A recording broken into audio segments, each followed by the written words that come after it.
Hello friends, നമ്മളെല്ലാവരും ജോലിക്ക് പോകുമ്പോൾ ആദ്യം ചിന്തിക്കുന്നത് ഇനി അടുത്ത മുടക്ക് ദിവസം എന്താണെന്നാണ്. അങ്ങനെ ഒരു ദിവസം എൻ്റെ മുടക്കും വന്നെത്തി. ഒരു പണിയില്ലാണ്ട് രാവിലെ എണീച്ച് ഇതുപോലെ കസാരയും വന്നിരുന്ന് മേപ്പോട്ട് നോക്കിയിരിക്കണതിൻ്റെ സുഖം അതൊന്ന് വേറെ തന്നെയാണ്. പക്ഷെ ഇങ്ങനെ കുറേ നേരം ഇരുന്നാൽ തലക്ക് വെളിവില്ലാന്ന് പറയും. അതുകൊണ്ട് ഇന്നത്തെ സ്പെഷ്യൽ നെയ്ച്ചോറ് ഇറച്ചിയും. പരിപ്പറില്ലാണ്ട് എന്ത് നെയ്ച്ചോറ്, അതിനായിട്ടുള്ള വെജിറ്റബിൾസ് എല്ലാം വാരി വലിച്ചിട്ടിട്ട് ഒരു അടി അടിക്കുക. കറി വെക്കാനായിട്ട് കിട്ടിയത് കാടക്കോഴിയാണ്. ഇനി കാടക്കോഴി ഒന്ന് റെഡിയാക്കി എടുക്കുക. അതിനായിട്ട് കാടക്കോഴിയൊക്കെ ഒന്ന് കഴുകി അതിൻ്റെ ട്രൗസറൊക്കെ ഒരു ഭംഗിയാക്കി വെക്കുക. ശേഷം കണ്ണി കണ്ട പൊടികളെല്ലാം വാരിയിട്ടിട്ട് ഒരിത്തിരി തൈരും കൂടി ഇടുക. എന്നിട്ട് കൂട്ടി ഒരു ഞെരട അങ്ങോട്ട് ഞെരടുക. സംഭവം റെഡി. ശേഷം സവാള ഗിരി ഗിരി ഗിരി ഗിരി ഗിരി.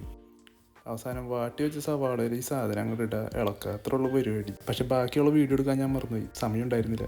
അങ്ങനെ വേഗം കുളിച്ചൊരുങ്ങി റെഡിയായി വന്നിട്ട് ഫുഡ് കഴിക്കാനിരുന്നു. അടിപൊളി എന്ന് പറഞ്ഞാൽ അടിപൊളി തന്നെ. ആ കാടയുടെ കാലിങ്ങനെ കടിക്കുമ്പോഴല്ലോ ഒരു പ്രത്യേക ത്രില്ല. ഈ നട്ടുച്ച വെയിലത്ത് ഇങ്ങനെ വെയിലും കൊണ്ടിട്ട് ഇങ്ങനെ കയറി വന്നപ്പോഴേ ആ കാടയുടെ കാലിങ്ങനെ കടിച്ചപ്പോഴേ ഒരു ഒന്നൊന്നര. പിന്നെ നെയ്ച്ചോറിനെ പറ്റിയിട്ടും അതുപോലെ തന്നെ കറിനെ പറ്റിയിട്ടൊന്നും കൂടുതൽ പറയാനില്ല. തൈര് പുറത്ത് പറയണ്ടാകുക അതിനേക്കാളും വലിയ മുറ്റിലാണ്.